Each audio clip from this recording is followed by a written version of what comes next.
भारत और नेपाल के संबंध हमेशा से अच्छे थे और अच्छे रहेंगे। लेकिन हाल ही के दिनों में गवर्नमेंट चेंज होने के बाद हमारे और नेपाल के बीच थोड़ी सी खटास आ गई है संबंधों में। और स्पेशली क्योंकि चाइना ये नेपाल को बहुत ज़्यादा मदद कर रहा है, इसलिए चाइना के इन्फ्लुएंस में ये कम्युनिस्ट सरकार आ गई है। और चाइना के इन्फ्लुएंस में आ जाने के बाद लगता है कि नेपाल का बहुत आवाज़ खुल गया है और नेपाल ये भारत को धमकी देने लगा है।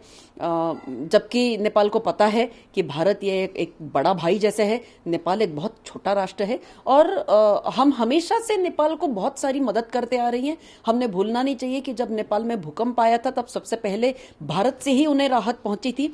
रातों रात हमने राहत पहुंचाई थी हमारी सरकार ने, और हमने अपने डिजास्टर मैनेजमेंट फोर्स भी वहां पर भेजा था। ये जो सारी मदद हम नेपाल को करते हैं, प्लस हमारी मिलिट्री की सहायता भी हम करते हैं काफ़ी, तो हमारे मिलिट्री के रिलेशंस भी काफ़ी अच्छे हैं। तो ऐसे जब हमारे ताल्लुकात है, ऐसे जब हमारे संबंध हैं, तब भारत को ही धमकी देना चाइना के बहकावे में आकर, मुझे लगता है ये बचपना है। और नेपाल को ये समझना चाहिए कि अपने बड़े भाई से थोड़ा सा अदब से बात करना चाहिए और बड़े भाई के साथ पंगा लेना ये अच्छी बात नहीं है। नेपाल ये छोटा राष्ट्र है, नेपाल को जरूरी है कि अपने आप को समझे और अपने जगह पर वो शांत बैठे। चाइना का इस प्रकार हमारे सीमा के ऊपर अग्रेसिव बिहेवियर हमेशा से रहता आ रहा है, लेकिन इस बार कुछ ज़्यादा हो रहा है।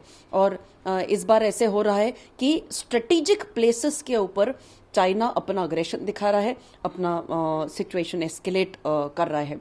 उसके कारण हो सकते हैं, सबसे पहला बेसिक कारण तो यह है कि हमारी जो LAC है, line of actual control China के साथ जो है, वो वेल डिफाइंड नहीं है। इसीलिए बार बार ये कन्फ्रंटेशन होता है हमारे सैनिकों के बीच और चाइना के सैनिकों के बीच कि आप हमारे सीमा के अंदर घुस आए हैं और आप हमारे सीमा के अंदर घुस आए। लेकिन इस बार कुछ 5,000 चीनी सैनिक ये सीमा के ऊपर आ गए हैं और भारत ने भी अपनी तादाद बढ़ा दी है। लद्दाख है, उत्तराखंड है, अरुणाचल है, सिक्किम है, और यहाँ पर अलग अलग जगह के ऊपर दौलत बेग ओल्डी है, डेमचौक है, यहाँ पर काफ़ी सारा अग्रेशन हो रहा है।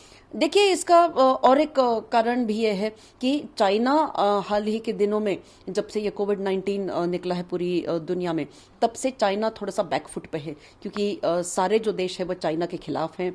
अमेरिका ने ऑलरेडी चाइना से अपने कंपनीज को विड्रॉ कर लिया है और इकोनॉमिक डाउनफॉल पे भी है चाइना।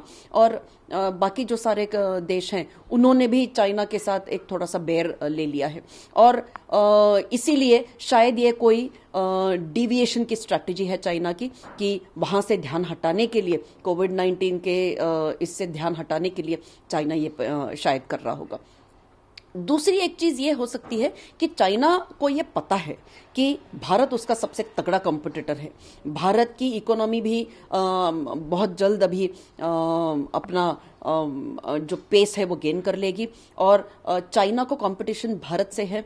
और इसीलिए चाइना भारत को ये बार बार नीचा दिखाने की कोशिश करता है इस प्रकार के बॉर्डर के ऊपर अपना अग्रेशन दिखा के।